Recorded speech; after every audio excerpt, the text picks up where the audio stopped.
Good day, ladies and gentlemen. My name is Mark Rollins, and today session we're going to be talking about deferred prosecution agreements versus 4890401E probation and what are the advantages. Again, I am a lawyer with at the law firm of Rollins and Chan Law Firm, and we are going to be discussing the deferred prosecution agreement versus DC Code 4890401E. This typically happens when a person is charged with a simple possessory charge or a misdemeanor charge. In order to be on the 4890401E probation, it has to be simple possession. So for our case scenario here, we're going to assume that the person is charged with a simple possession of a drug, either that of cocaine, marijuana, or heroin. So let's go into the deferred prosecution agreements and what typically happens and what is required. On a deferred prosecution agreement, it requires it be approved by the U.S. Attorney's Office, so the U.S. Attorney's Office must approve it. They must have satisfied the drug testing requirement, meaning that there's usually an initial screen after the person is arrested or citation, and they must screen to make sure they're negative for drugs. While under the deferred prosecution agreement, you cannot violate any law or be arrested on probable cause. And the meat of their deferred prosecution agreement, of course, is that you complete 32 hours of community service at a verified place in Washington, D.C. within the 4-month period. The Community Court's Community Service Program regulates the program. After the person signs the documents, he'll be sent down to C-195 where he will be told where he will do his community service at. And you also must abide by any other conditions set by the parties. Generally, there are no other conditions. However, occasionally the U.S. Attorney's Office will require such something like a curfew or restitution be paid back. And again, if the person violates the agreement, it is the sole discretion of the U.S. Attorney's Office of whether the person has met the criteria for the agreement. The court is not involved with that.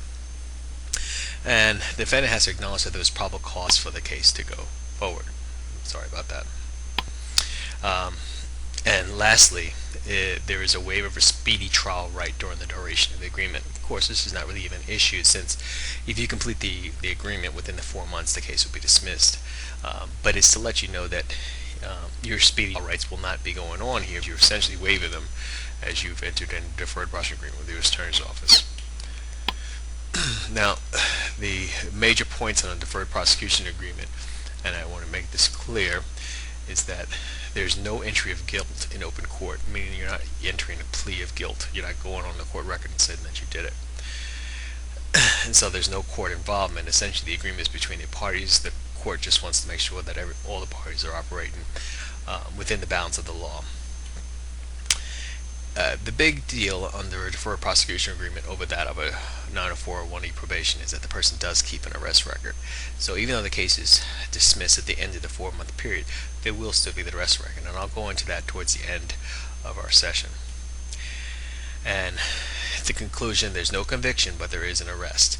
And that's important because on a job application, they typically do not ask whether you've been arrested, unless of course you're applying for the FBI or something, law enforcement.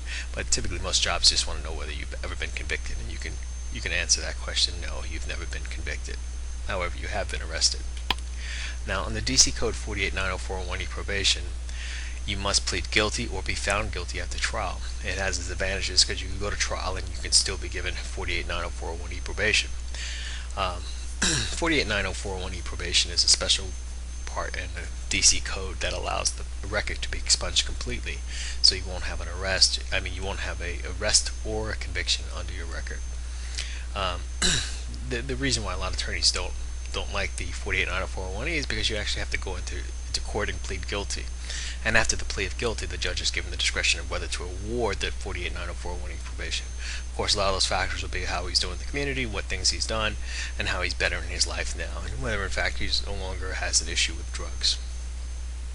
And it must be, again, for simple possession. You cannot have a charge where the person is actually in charge with possession with intent to distribute and get 4890401E probation. It has to be simple possession.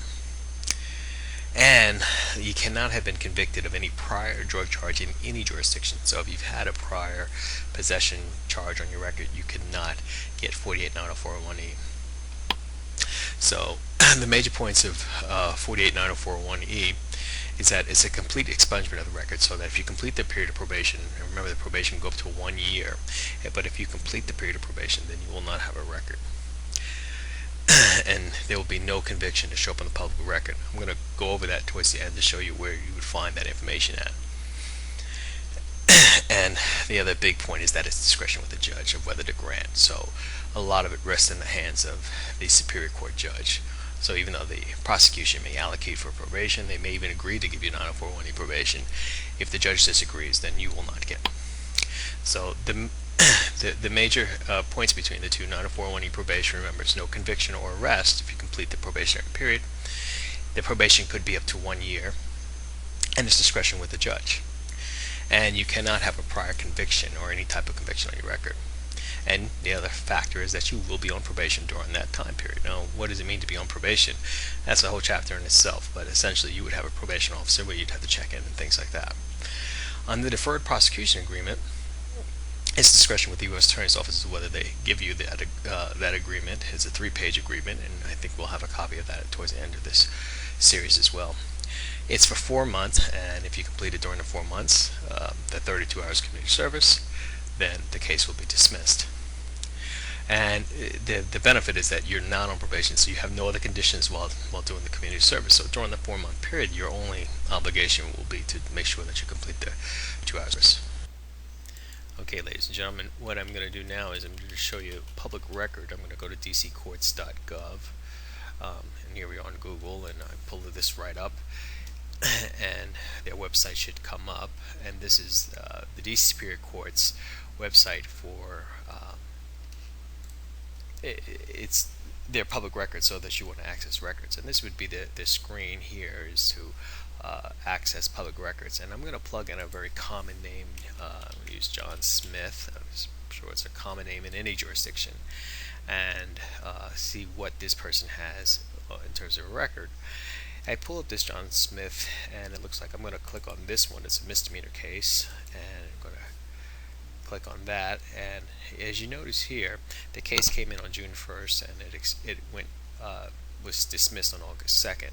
The charge was a threat, so obviously not a possession charge, so the 904-1E probation would not be applicable here. But this still serves our purpose, that the case came in on June 1st, and this person does not have a conviction, but there's a public record of his charge.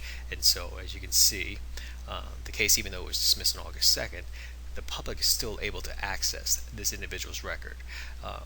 And it shows you the case was dismissed. That was a disposition. The status is closed, and his case type was a misdemeanor. But the case still shows up in the public's domain.